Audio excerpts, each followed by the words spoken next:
may mga tao na nagiging neutral, sabi natin neutral, kasi may mga tao kasi na nag-e-expect sa Panginoon, nagiging neutral eh. Ay, darating naman, yaman na eh. Talagang pagkalooban ni Lord, darating yan eh, darating eh. Opo, tama po yun. Pero ang tawag po diyan ay neutral. Sabi natin, neutral.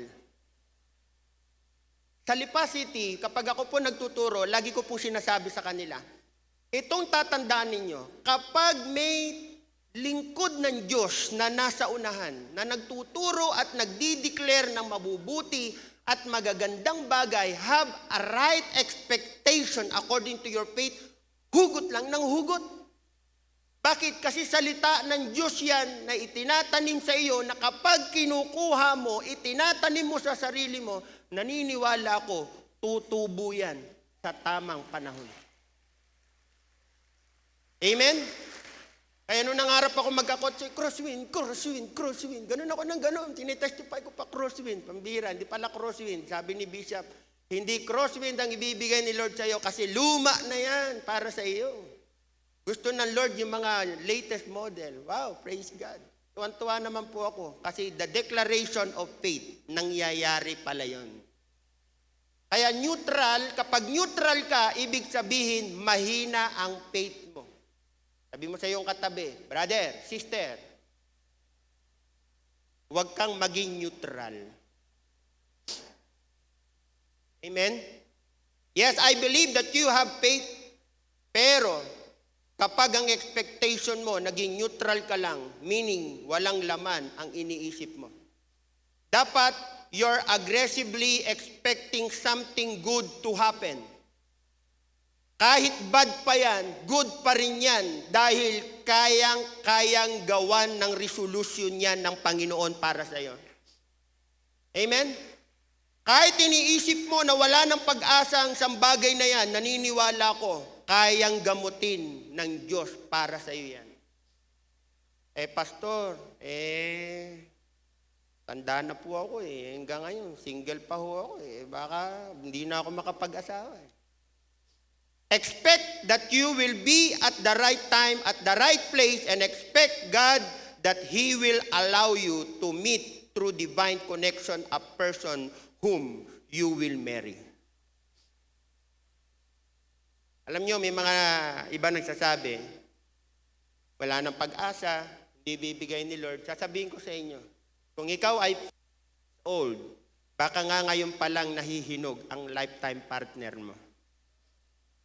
Samantalang si Abraham, at the age of 75 years old, nung siya'y binigyan ng promises ni God, at the age of 100 years old, saka lang nangyari na nagkaroon siya ng anak. Nakuha niyo po ba? Nakuha niyo? Alright. So ngayon, paano mangyayari ito? If you will allow God to meet your divine connecting a person. Sabi mo siyang katabi, partner, huwag magmadali. What if you will do it and something happen? Remember, nothing happens unless we first believe. Sabi natin, believe. Isa pa, believe.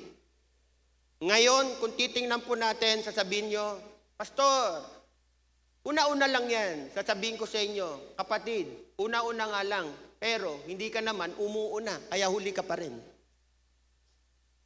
Nakuha niyo po ba? Anong ibig kong sabihin? Ayaw mong humakbang sa iyong pananampalataya. Nakatayo ka pa rin, neutral ka pa rin. The Lord bless your life. Nakatayo ka pa rin. Sasabihin ko sa iyo, humakbang ka naman. Amen? Pastor, sabi niyo, magkakaroon ako ng mabuting bagay. Hanggang ngayon, hindi pa rin. Tanong ko naman, nagtatrabaho ka ba? Nagtatights ka ba? Nagbibigay ka ba? Naglilingkod ka ba kay Lord? Hindi ka naman umahakbang You know, alam niyo, marami yung testimony. Sa Lipa po, ito po, sa Lipa ho ito nangyari. Lagi ko po sinasabi, if you have something na may prayer kayo kay Lord, humakbang kayo, maglingkod kayo. Kasi ang labanan ngayon, palapitan sa Panginoon. You know what? Meron pong isang babae doon na music ministers po natin, back up po siya. Humakbang po siya, nagpakaayos po siya, naglingkod siya kay Lord. Pag prayer meeting, naandun po siya. Pag prayer work, naandun po siya. Anong prayer niya, Lord? Bibigyan mo ng himala ang kapatid ko sa pag-a-apply niya papuntang Amerika. Sumali siya sa music, naglingkod siya, hindi nag-wave ang kanyang pananampalataya. You know what? Binigyan po ng multiple visa ang kanyang kapatid na bunso. Ito pong magandang balita. Flight na po niya mamayang alas 5 ng hapon. Hello? Kaya kami nga ho, pumunta kami ng US Embassy. Pagdating namin dun, deny. Pastor ho ako.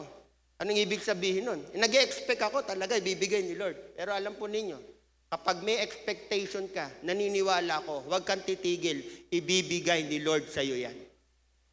Amen? Praise God. Number 2,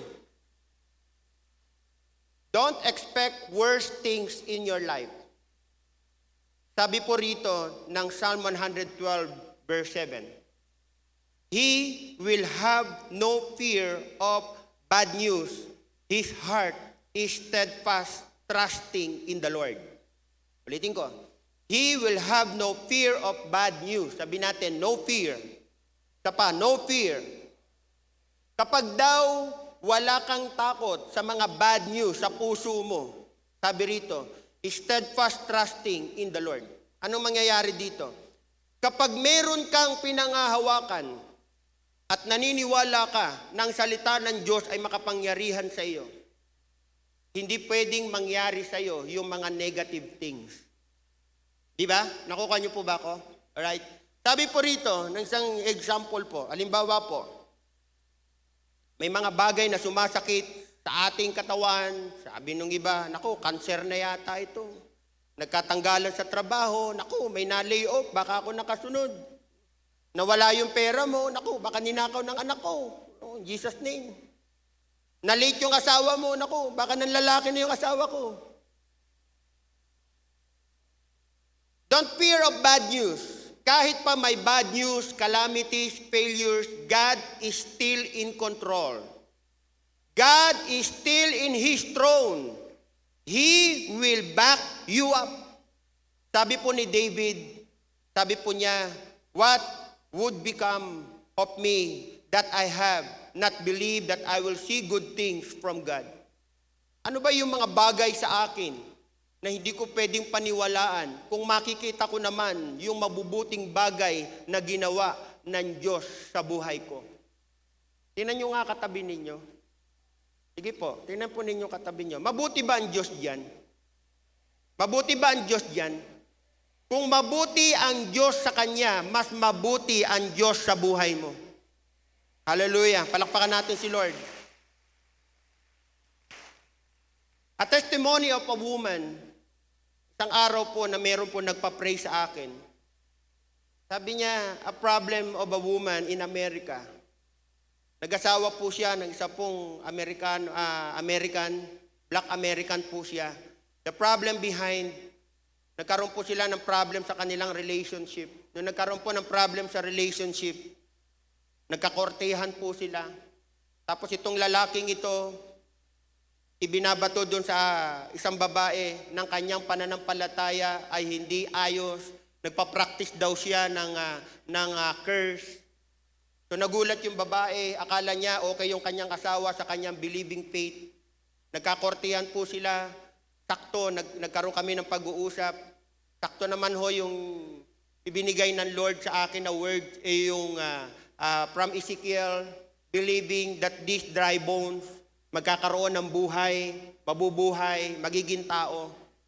Umiiyak siya, sabi ko sa kanya, sister, kung nananampalataya ka kay Lord, alam ko you are dry in your faith. No, nandiyan na lahat, dahil wala dyan ang family mo, nandito kami sa Philippines, nag-iisa ka dyan. But believe, huwag kang maniwala sa mga words na sinasabi ng asawa mo. Si Lord may magagawa sa buhay mo. Isinare ko po, sige po, palakpakan natin si Lord. Isinare ko po yung pong dry bones. Pinanghawakan niya yon, tuwing mag-chat po kami, lagi na sinasabi, yes, Pastor, I believe, yung dry bones, mabubuhay talaga. You know what?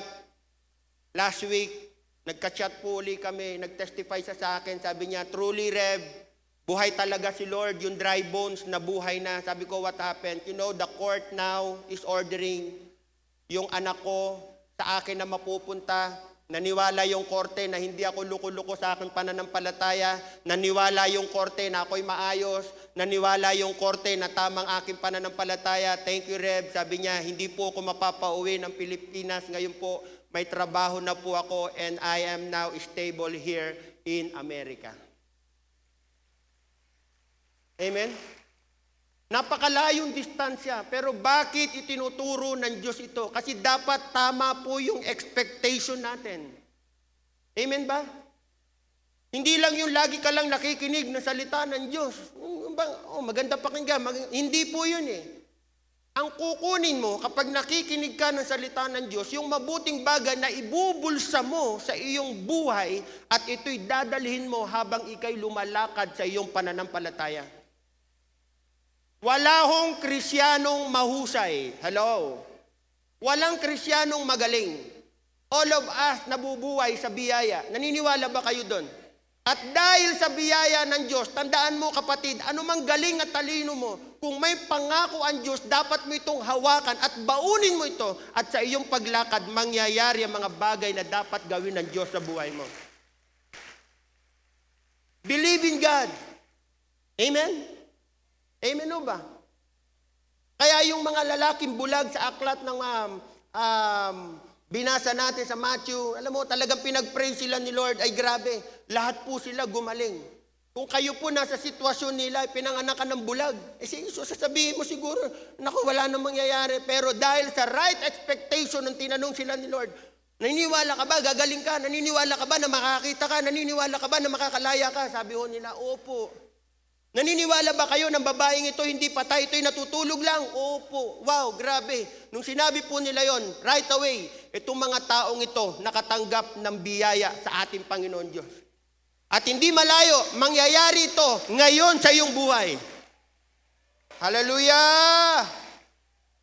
Number 3, expect good things from God. Napakasimpleng word. Sabi po ng Psalm 23, Verse 6. Surely goodness and loving kindness will follow me all the days of my life, and I will dwell in the house of the Lord. Surely goodness. Sabi natin, goodness. Goodness. Simple lamang po yung word. Sabi po rito po ni David, goodness and love will follow me all the days of my life. We are supposed to look on the goodness and on the love of God. You know, ito nakakalungkot. People are looking for the next disaster, for the next failure, for the next disappointment. But listen carefully, brothers and sisters. Start looking for the goodness of God, for the love, for the blessings, and for the promotion of the Lord into your life. Wag ho kayong makipag-agreement sa mga kaaway. Expecting his activity, yung mga bagay na pinapromise na hindi naman totoo. Start agreeing with God. Huwag ka makipag-agree sa tao. Kay Lord ka makipag-agree. Kausapin mo siya, Lord, ano po yung the best? Ano po yung gusto niyong ipagawa sa akin? Expecting the best. Expect a productive day with God. Sabi po ng Isaiah chapter 30, verse 18. Yet the Lord longed to be gracious to you. He rises to show you compassion, for the Lord is a God of justice. Blessed are all who wait for Him. Sabi ni Lord, sa aklat po ng Isaiah, mapalad daw ang mga taong naghihintay sa Kanya. Ulitin ko po, mapalad ang mga taong naghihintay sa Kanya. At the age of 12 years old, ako po ay nakasama po sa children's ministry. Produkto po ako ng children's ministry. Dinala po ako ni Bishop Art sa former church. Nung maiwan po niya kami, dahil siya po ay pumunta sa Caloocan, na-assign po sa iba't ibang lugar. Naganap po kami ng ministry. Nagkaroon kami ng problem sa family. Ginawa namin magkapatid ng kuya ko, lumayas kami. Pumunta po kami sa isa pong park at the age of 12 years old. Pagdating po namin doon, eksakto yung ating former church, meron pong children's ministry. Akala namin kung ano yung mga samahan ng mga bata na yun, umakyat kami sa stage, sa plaza. Pagdating doon, binati kami, pinag-pray kami. Sabi sa amin, saan kayo galing? Kayo ba yung pamangkin ni Bishop Art? Sabi ko, opo. O sige, welcome kayo, welcome kayo. Pinag-pray po kami hanggang sa kami po'y naibsan, magkapatid. Miiyak po kami, hindi namin alam kung bakit kami miiyak, pero naniniwala kami, hindi po kami ni Lord. Pag-uwi po namin ng 12 in the midnight, nakita po namin yung father namin, hindi po kami pinagalitan. Tinanong ko saan kami galing, nung sinabi namin sa fellowship, sabi ng father namin, sige, matulog na kayo, magugas na kayo ng paa. Himala. Ang father ko po, sundalo, pagka kami ho ay alas 9, nasa kalye pa, pinapalo ho kami, pinagagalitan kami, pero himala, 12 midnight ng gabi, nandun po kami sa kalsada, umuwi kami ng bahay, hindi kami pinagalitan, himala na ginawa ng Diyos. Expect good things from God. Yung mabuting bagay na in-expect mo kay Lord, naniniwala ko, meron siyang inihahanda niyang para sa'yo. Good things. Dapat hinihintay natin siya. Nung 12 years na yun, narinig ko po, yung 12 years old po ako, narinig ko na po, sabi nung nagtuturo, mga bata, darating si Lord, meron siyang tinatawag na second coming. Ano daw, merong?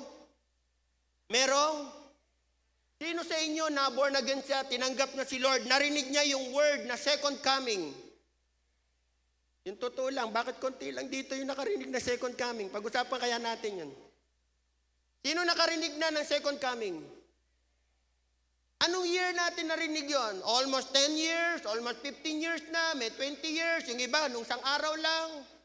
Pero alam niyo po ba, up to now, nandito pa tayo sa mundo, hindi pa dumarating si Lord. Amen? Nangangahulugan lang at nagsasabi ang Biblia, dahil sa paghihintay mo, kapatid, mapalad ka. Biyaya ng Diyos ay dumadaloy sa mga tao naghihintay sa Kanya. Kanino yon? Grabe si Lord. Hope is a happy anticipation of something good. Because God created us to have something we look forward to. Dahil naghahanap siya ng bagay na ibubuhos niya sa iyo. Si Lord, habang hindi pa siya dumarating, naghahanap siya ng mga taong bibigyan niya at bubuksan na niya ng kanyang mga pagpapala. Ito yung mga taong naghihintay sa kanyang pagdating at mapalad ka sapagkat kabilang ka sa pagpapalain ng Diyos. Sabihin mo sa iyong katabi, kapatid, may biyaya ang Diyos sa iyo. Isa pa, sabihin mo, kapatid, may biyaya ang Diyos sa iyo. Listen carefully. Don't stop believing. Don't allow past disappointed stop you. Don't let the things did for you by bad people stop you from getting and reaching your best. Pag lagi kang may hinihintay at ini-expect, ilalagay ka ng Diyos sa isang mataas na posisyon. Sabi ko, kapag naghihintay ka kay Lord at nag-e-expect ka, ilalagay ka ni Lord sa isang mataas na posisyon. Hindi ka ipapahiya ng Panginoon. Iaangat ka ng Diyos na buhay. Wow! Kaya sabi po ni David, surely, goodness and loving kindness. Ano nga yun? Dalawa? Goodness and yung goodness, lahat ng bagay na gusto mong isipin, ibibigay ng Diyos. Pangalawa, yung dineclare niya, surely, goodness, and loving. Listen, huwag kang mawalan ng pag-asa. Kung walang taong magpapala sa iyo, si Lord, nagdisenyo siya ng mga taong magmamahal sa iyo. Amen? Huwag kang mawalan ng pag-asa. Ang ganda nga eh. Dahil si Lord ngayon, naniniwala ako, may hinihipo na siya sa buhay mo. Ngayong araw na ito, may inihanda na si Lord sa iyo. May inihahanda na siya. Paglabas mo mamaya, grabe, magugulat ka. Kakamaya mo na lang yun. Hello? Paglabas mo, magugulat ka, grabe. Yung biyaya na yun, mararamdaman mo na lang, Lord, I'm free. Ay, grabe, kapatid. Ngayong araw na ito, the right expectation na binibigay ng Diyos para sa atin. dapat pinanghahawakan po natin. Makikita mo yung mga pintuan ng Diyos sa kanyang kaharian, mabubuksan ng husto. You will overcome obstacle. You will see God doing supernatural things in your life. Expect God things in your life. Settle for no less. Sinong naniniwala na si Lord may ginagawa sa kanyang buhay? Sinong naniniwala na ngayong oras na ito, binibigyan siya ni Lord ng right expectation? Those who believe have faith in God. Sabi mo sa iyong katabi, partner, gagaling ka. Sabi mo, sige, with faith, sabi mo, partner, gagaling ka. Sa kabila, sabihin mo, partner, lalaya ka. Sa kabila, sabihin mo, partner, aangat ang buhay mo. Sa kabila, sabihin mo, partner, may inaayos si Lord sa buhay mo. Do you believe that? Do you believe that? Do you believe that? Those who believe in God, I encourage every one of you, you please stand up. Alam nyo si Lord, alam ko, mayroong kang kailangan kay Lord. Ngayong oras na ito, nararamdaman ko, mayroong hinihipo si Lord sa buhay mo. And if you have faith in God, please, tumayo ka. Ipikit mo ang iyong mga mata. Raise your hands to the Lord. Come on, come on, come on, come on, please. Come on. Nangungusap si Lord sa atin, nararamdaman ko. Kailangan natin siyang i-worship. Kailangan mong pasalamatan ng Panginoon. Kailangan mo siyang pasampalatayanan ngayong oras na ito. Lahat na may mga pangangailangan. Lahat na mayroong panalangin kay Lord. Alam mo kapatid, kanina ka pa inihintay ng Panginoon eh. Naobserbahan ka na ng Panginoon, noon pa yan. Pero sabi ni Lord, you need a right expectation. Raise your hand to the Lord.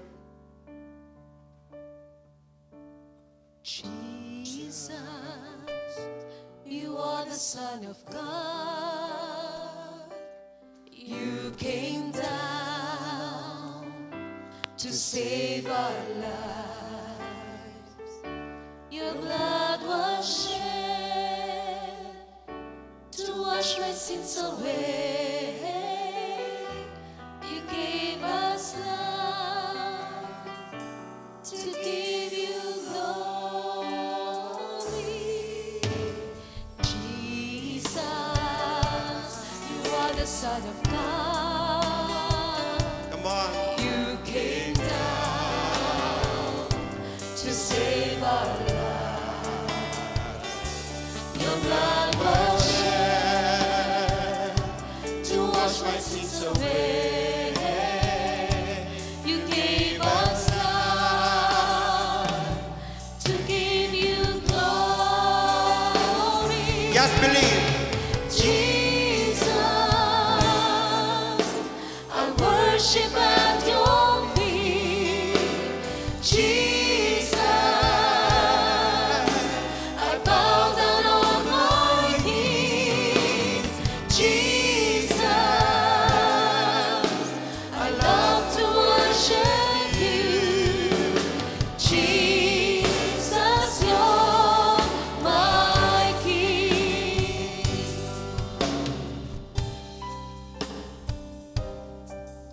Brothers and sisters,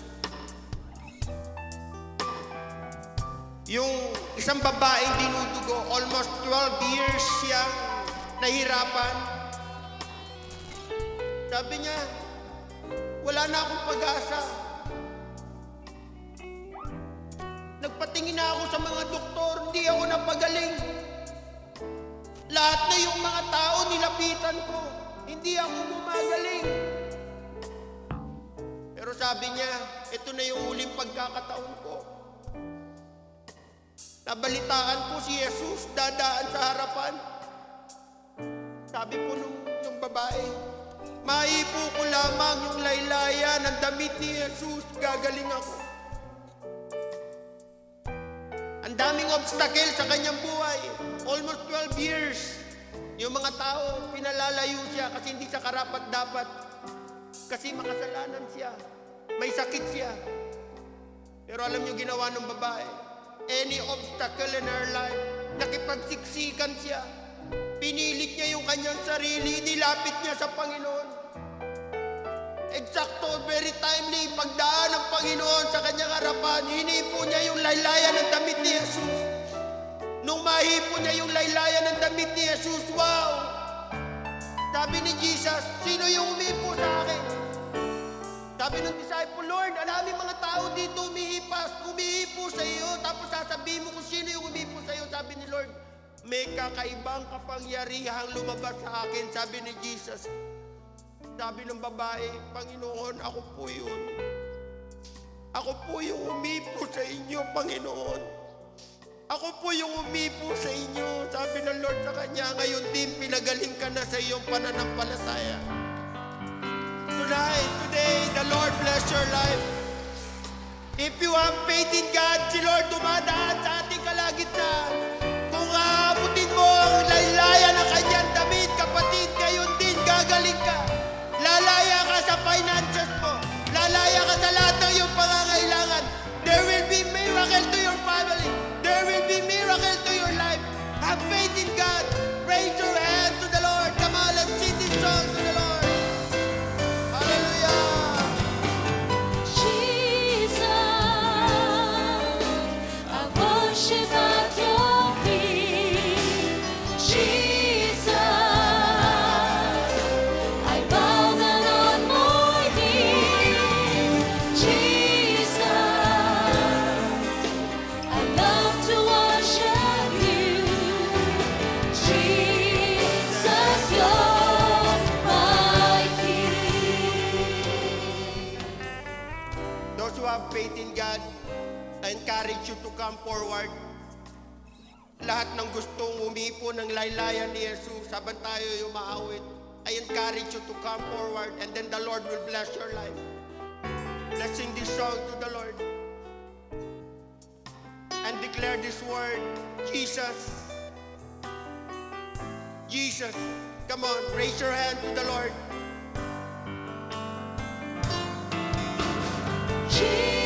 Jesus, I worship at your feet. Jesus, I bow down on my knees. Si Lord yan. Jesus, Sige, abutin mo ang laylayan ng damit ni Jesus. Humingi ka ng tawad. Manampalataya ka sa Kanya. my King. Jesus,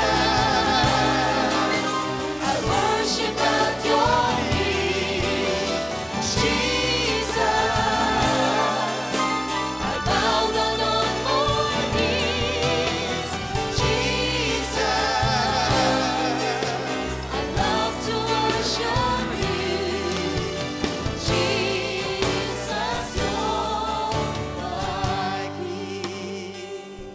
Those who have faith in God, sumunod tayo sa panalangin, sabihin natin lahat, Panginoong Jesus, Panginoong Yesus, sa oras na ito, sa oras na ito, ako po'y lumalapit, ako po'y lumalapit. nananampalataya, O Diyos, Nananampalataya po, inaabot, Panginoon, ang laylayan ng iyong damit. ang laylayan ng iyong damit. Nananampalataya, O Diyos, Nananampalataya na may po, Diyos, ginagawa na may at gagawin ka pa sa buhay at ko. gagawin ka pa sa buhay ko. Tinatanggap kita, Panginoon, Tinatanggap kita pa sa aking buhay, sa aking buhay, sa aking puso, sa aking puso, bilang Panginoon ko bilang at Panginoon ko, tagapagligtas ng buhay ko. at tagapagligtas ng O buhay Diyos, ko. O Diyos, Wala kang katulad. wala kang katulad. Sa oras na ito, Sa oras Panginoon, na ito, isulat niyo po isulat niyo ang po aking pangalan ang aking pangalan sa aklat ng buhay, sa aklat ng buhay, diyan sa langit. diyan sa At langit, huwag niyong hayaang mabura. at huwag niyong At hayaang huwag niyong mabura. hayaang mabura, O Diyos, At hanggang huwag sa iyong pagbabalik. hanggang sa iyong pagbabalik. Salamat po, Diyos, Salamat po, sa Diyos, buhay na walang hanggan sa buhay na walang hanggan at sa karapatan, at sa karapatan, maging tunay na anak mo.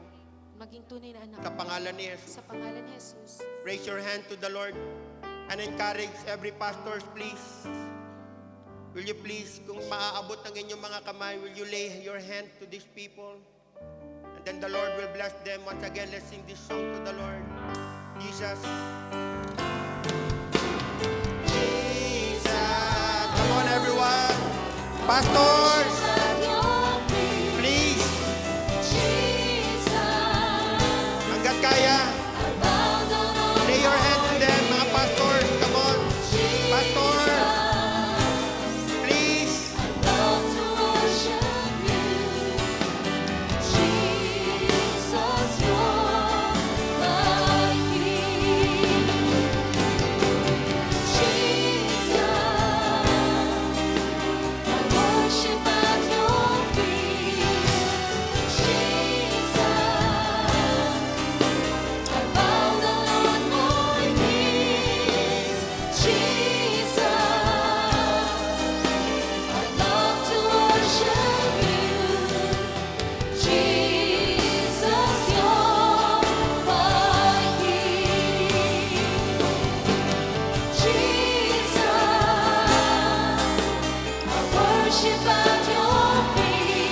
paligid, O Diyos. Lay your hands upon these people today. Lord, lahat ng ito na narito, GA1 Church, saan man silang sulok ng lugar na ito, Panginoon, abutin sila ng iyong kapangyarihan. And now, I declare blessings upon the life of these people. And I declare healing. And I declare answered prayer. I declare miracle. I declare deliverance. And the angels of the Lord right now, ngayon, nagmi-minister sa inyong buhay. At anumang bagay na gagawin pa ng kaaway, ito'y aming tinatalian sa pangalan ni Jesus. In Jesus' name, right now. Yes. Rababa, Chakarababa. In Jesus' name. At sa pangalan ni Jesus, Lord, pagbabago ng buhay sa kanila, patuloy mong ipagkakaloob sa loob ng isang linggo. Ang hindi mo nauubos na pagpapala, ito'y mangyayari at ilalagay mo sa kanilang mga lalagyanan, Panginoon. Sa loob ng isang linggo, kapayapaan at kagandahang bagay dumadaloy sa kanila. Salamat po, Diyos, sa iyong salita. We expect great things. We are an overcomers, O God. Lord, lalakad kami na may tamang expectation sa iyo, O Diyos. Malakas at pinangahawakan ng mabubuting bagay at salita mo sa aming buhay. Salamat po, Diyos. Bless these people today. In Jesus' mighty name we pray. Shall we all say? Shall we all say? Hallelujah. Praise God. God bless you.